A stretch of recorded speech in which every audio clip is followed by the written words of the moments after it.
इतवार नहीं होती जब कोई नहीं आता, मेरे श्याम आते हैं। जब कोई नहीं आता, मेरे श्याम आते हैं। मेरी नैया चलती है, पतवार नहीं होती। मेरी नैया चलती है, पतवार नहीं होती। जब कोई नहीं आता, मेरे श्याम आते हैं। जब कोई नहीं आता, मेरे श्याम आते हैं। अब आप सोचो मेरे भाई, जो आप और हम लोगों ने धारणाएं बना रखी हैं, हिंदू की, सिख की, इन धर्मों की, ये भगवान तक नहीं ले जा सकती धारणाएं। शरीर की धारणा नहीं जा सकती। मंदिर में भी जाकर के अगर किसी की कोहनी लग जाए, हम अपने को शरीर मानकर, आपको समझ नहीं आता, मैं स्त्री हूं, मेरे को कोहनी मार दी, मतलब मंदिर में भी जाके तुम स्त्री पुरुष हो, वहां भी तुम राजा और फकीर हो। ये तो खोपड़ी है हमारी। संतों के सत्संग में बैठ करके भी ध्यान से सुनिएगा, वहां पर हमारे पास ये कामवाली बैठी है, हम सेठानी, अरे कामवाली हमारे साथ बैठी है, ए दूर हट। ये सत्संग सुन रहे हैं हम लोग। इसलिए हे पुण्य आत्माओं, मैं बहुत कड़वा सत्संग करता हूं। सारी धारणाओं को विदा कर देना होगा, क्योंकि जब तक तुम्हारी धारणाएं हैं मैं की, जब तक तुम्हारे पक्षपात हैं, जब तक तुम मानकर चल रहे हो, तब तक तुम उसे ना जान सकोगे। भाव शरीर कैसे मिलेगा?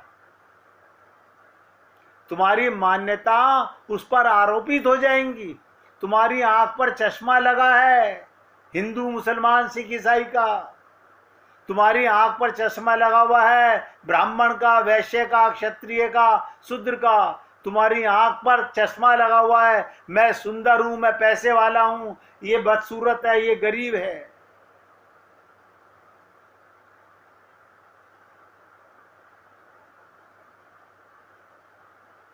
तो तुम्हारे चारों तरफ ये अज्ञानता का भाव लगा रहेगा, क्योंकि उसका रंग तुम्हारे चारों तरफ हावी हो जाएगा। और क्या है हिंदू होना, क्या है मुसलमान होना, क्या है जैन होना, ये सब चश्मे हैं अलग अलग रंग के। जिस रंग से तुम देखोगे वही रंग सारे अस्तित्व का दिखाई पड़ने लगेगा।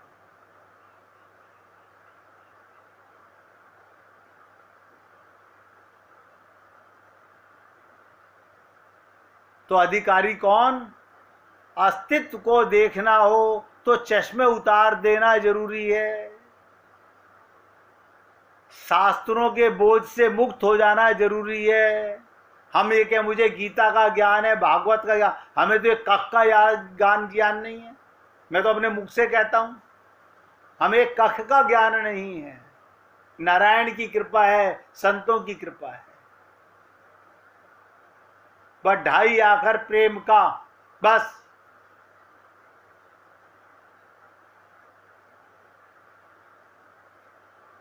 शास्त्रों का बोझ से मुक्त हो जाना जरूरी है। जब तुम्हारे भीतर कोई भी ज्ञान नहीं रह जाता, नोट करो, तब निर्दोषता का जन्म होता है। अब दोष खत्म, निर्दोष हो गए। जितना जितना ज्ञान, जितना जितना भेद, जितना जितने चश्मे तुमने अपने आंखों पर, मन बुद्धि पे लगा रखे हैं, इन सबको उतार के फेंकना होगा भाव शरीर तक जाने के लिए।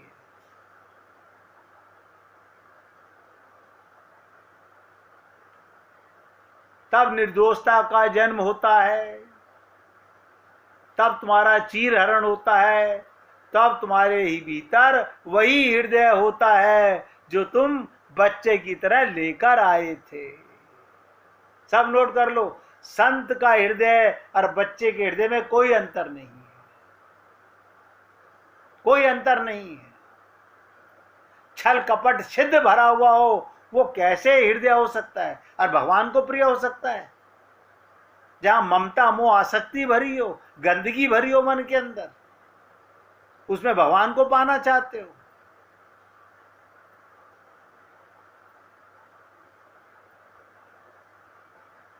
शुद्ध हृदय चाहिए जिसमें कुछ नहीं है। जो तुम बच्चे की तरह लेकर आए थे, वही सरलता, वही जिज्ञासा, वही जानने की आतुरता। देखो, संत महात्मा एक शब्द बोला करते हैं, बाल भाव में आइए। हम बार बार सोचते थे उम्र तो कोई 70 साल की, अब बच्चे कैसे बन जाए? अब उम्र तो हमारी 60 साल की, अब बच्चे कैसे बन जाए? अब भाव तो हमें पता ही नहीं था। हमें तो भाव ये पता है कि टमाटर क्या भाव दिए, भिंडी क्या भाव दिए, गोभी क्या भाव दिए, ये भाव लगा लो। कपड़े वाले की दुकान पे जा रहे हैं तो भाव कर रहे हैं, कुछ कम कर लो। मतलब दुकानदार पागल है, हम समझदार हैं।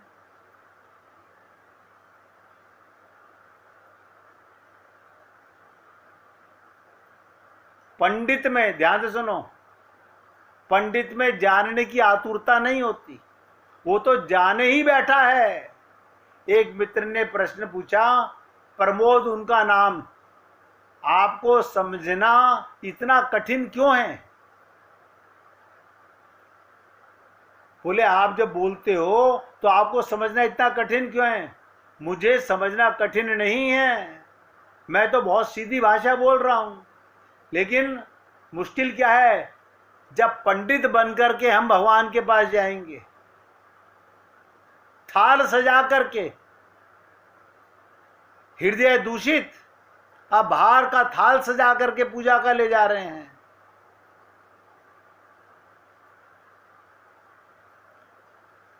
कहते हैं ना, जब तक व्यक्ति के साथ में पंडिताई ज्ञान जुड़ा हुआ है, ये ब्रह्म जुड़ा हुआ है, ये तो मुझे आता है, ये तो मुझे आता है, पांडित्य ने कभी किसी को नहीं समझने दिया। जीसस को सूली पर चढ़ा दिया, यहूदी धर्म के पंडित थे, किसने मंसूर के हाथ पैर काटे, गर्दन काटी? मुसलमान पंडितों ने, मौलवियों ने, इमामों ने। सोचो आप, हम मंसूर से चूक गए, जीसस से चूक गए, बुद्ध को किसने इंकार किया इस देश में? आप सोच के देखो। क्योंकि हम लोगों ने अपनी भावनाएं, अशुद्ध ज्ञान लेकर के भरे बैठे अंदर से, ये तो हमें ज्ञान है, ये तो हमें ज्ञान है। हाँ, आरती तो हमें आती है। आप बताइए क्या आरती आती है? मैं कई बार सुनता हूं जब लोग गा रहे होते हैं ना, ओम जय जगदीश हरे, तो बोल रहे होते हैं, सुख संपत्ति घर आवे, कष्ट मिटे तन का। ये तुम्हें आरती आती है? यानी उपद्रव सीख करके हम सब लोग गाने लग गए, सुख संपत्ति घर आवे, कष्ट मिटे तन का। इसलिए था क्या? सुख सन्मति, संपत्ति नहीं, सुख सन्मति, बुद्धि मेरी शुद्ध हो और कष्ट मिटे मन का। हम सब लोग ये तो आरतियां करते हैं, भजन गाते हैं, तो अशुद्ध भाव कहीं और है, गा रहे हैं पागलों की तरह से।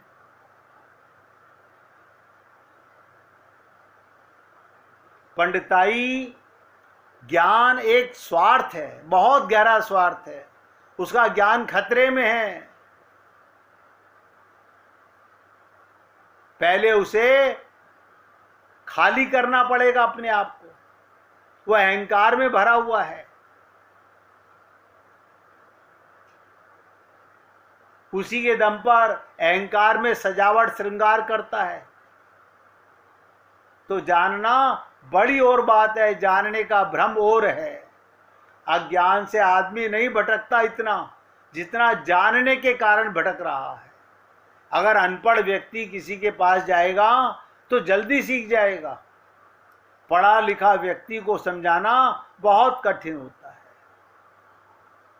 इसलिए हे पुण्य आत्माओं, फिर आपसे निवेदन करने जा रहा हूं, भगवत प्राप्ति कभी कठिन नहीं थी। अब जो बात मैं आपको आने वाले 5-7 मिनट सुनाने जा रहा हूं उसको सुन लीजिएगा ध्यान से। कल फिर आपके साथ गोपी भाव पर चर्चा करूंगा। जिसका मन निरोग हो गया है, एक एक शब्द ध्यान देना, नहीं समझ आए तो तुरंत बीच में रोक के पूछ लेना। जिसका मन निरोगी हो गया है,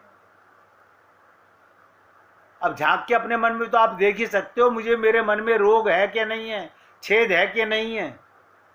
जिसका मन स्वस्थ हो गया है, पवित्र हो गया है, वो भटकता नहीं है। लिख लो, इसी को पवित्र, निरोग, शुद्ध, ये सारे शब्द मन के लिए प्रयोग किए जाते हैं। इनका अभिप्राय सिर्फ इतना ही है, ये मन परमात्मा के साथ जुड़ चुका हुआ है, गुरु के साथ जुड़ चुका हुआ है, भक्तों के साथ जुड़ चुका हुआ है। मैं आपसे ये नहीं कह रहा हूं कि आप हाँ करना, आप देखना, अपने मन की मलिनता को देखना तो पता चलेगा कि मन प्रभु में जुड़ा हुआ है या मन अभी शरीर के संबंधों में तेरे मेरे में भरा फंसा हुआ है। इसका मतलब अभी हमारा मन शुद्ध नहीं है, स्वस्थ नहीं है, पवित्र नहीं है।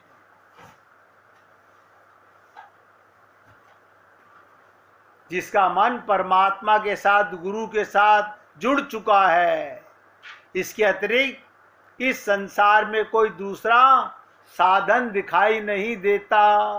मैं क्या करूं?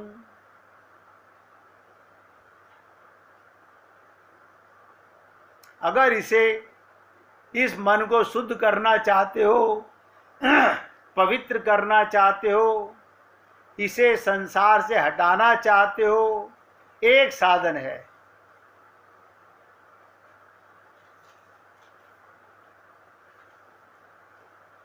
एक साधन है।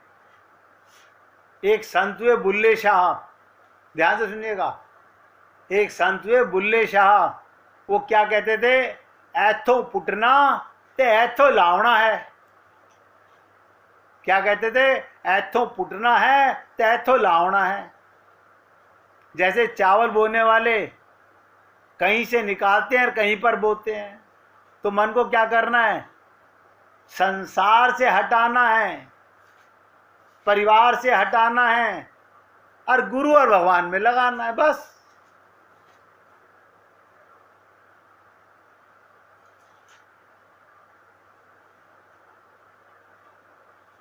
जब बुल्ले शाह से उसके शिष्य पूछते थे कि महाराज क्या करना होगा, तो बुल्ले कहता रवदा की पावना। ध्यान से सुनो, रवदा की पावना। अरे भगवान को पाने में कष्ट क्या है? मन ऐथो पुटना ते ऐथो लावना है। अनपढ़ महान संत थे, यहां से उखाड़िए, संसार से उखाड़िए, अब परमात्मा के साथ जोड़ दीजिए। बस इतना कार्य करना आपका काम है। सुनने में बहुत आसान है, जीवन भी बीत जाए।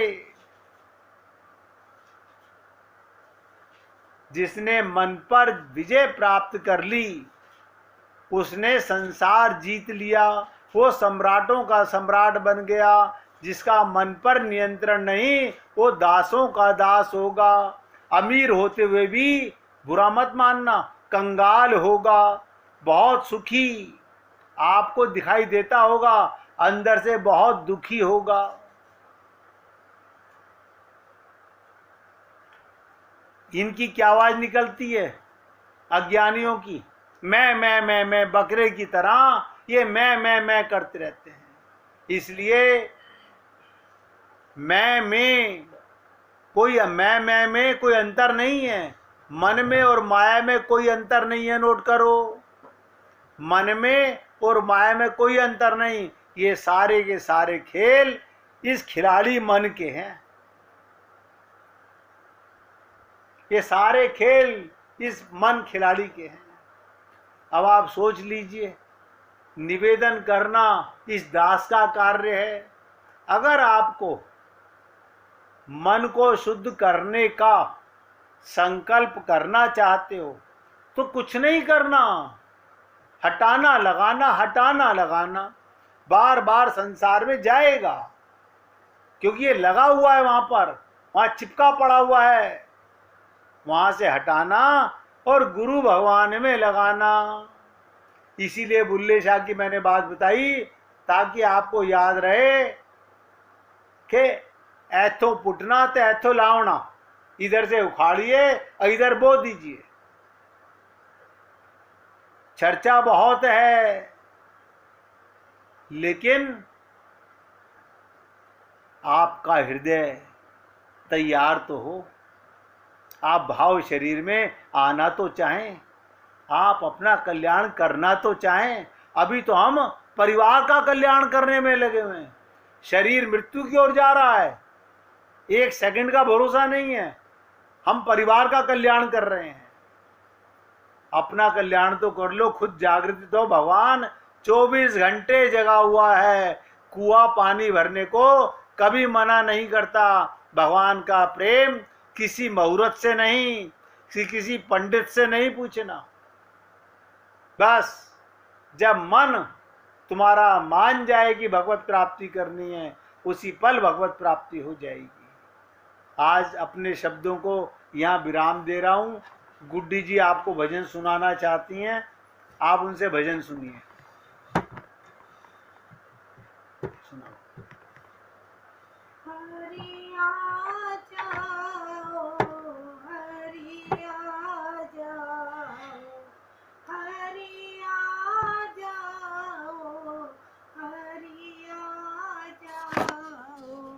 मेरी प्रीत के परम आधार, हरि आ जाओ एक बार।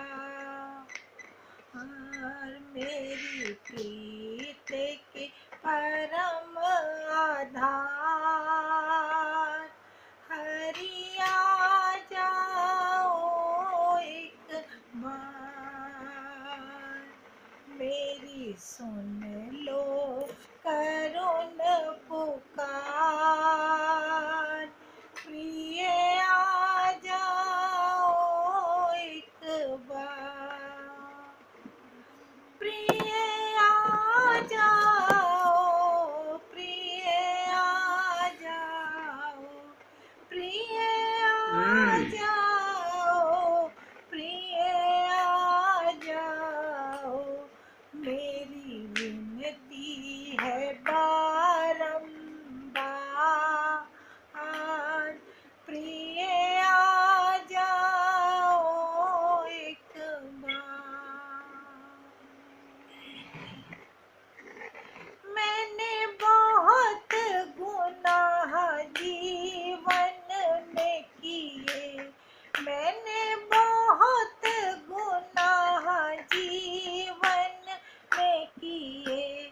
अमृत छोड़े और जहर पिए, अमृत छोड़े और जहर पिए। मेरा छोटा सा परिवार, प्रिय आ जाओ एक बार। मेरा छोटा सा परिवार, प्रिय आ जाओ एक बार। मेरे प्राणों के आधार। प्रिय आ जाओ एक बार। विषयों में उम्र गवाई है, विषयों में उम्र गवाई है। अब याद प्रभु तेरी आई है, अब याद प्रभु तेरी आई है। मेरा स्वीकारो प्रणाम। हरि आ जाओ एक बार। मेरा स्वीकारो प्रणाम। हरि आ जाओ एक बार।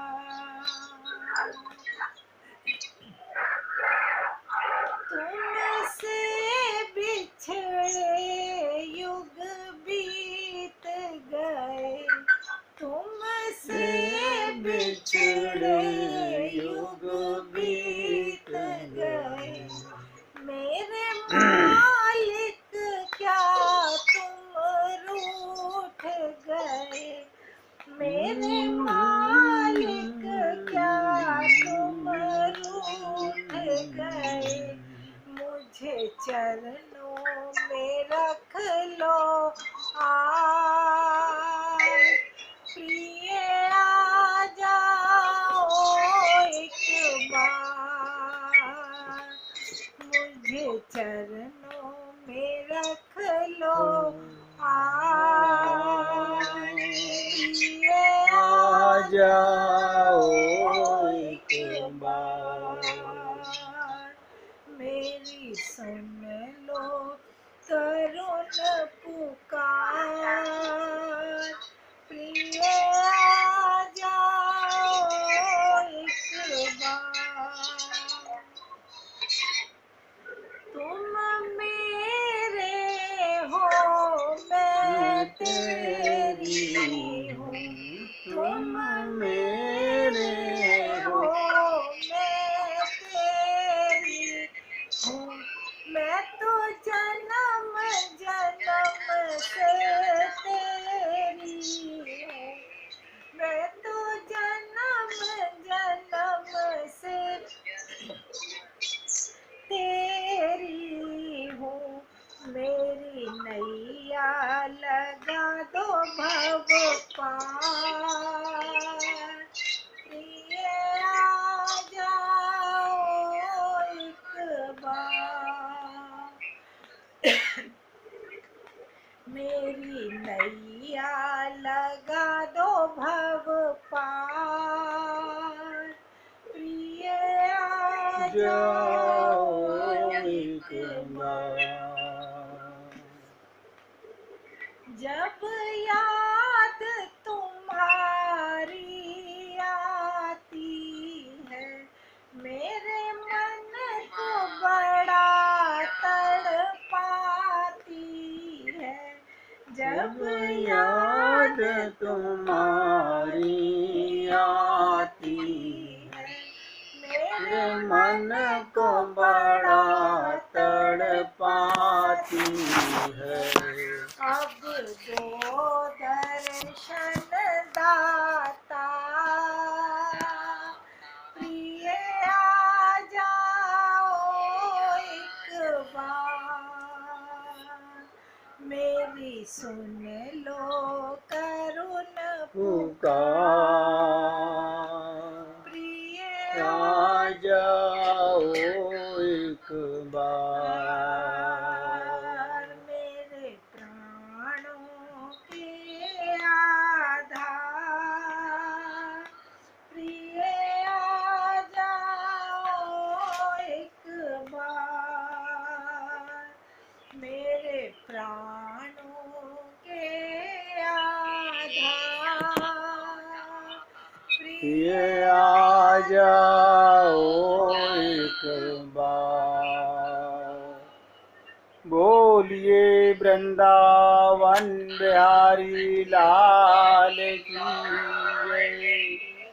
जय जय श्री राधे, जय जय श्री राधे। बोलिए लाल जी का मंगल हो, सभी भक्तों का मंगल हो। सबको राधे राधे भैया, राधे राधे जी, राधे राधे, राधे राधे जी, राधे राधे, राधे राधे जी, राधे राधे, राधे राधे जी, राधे राधे सबको।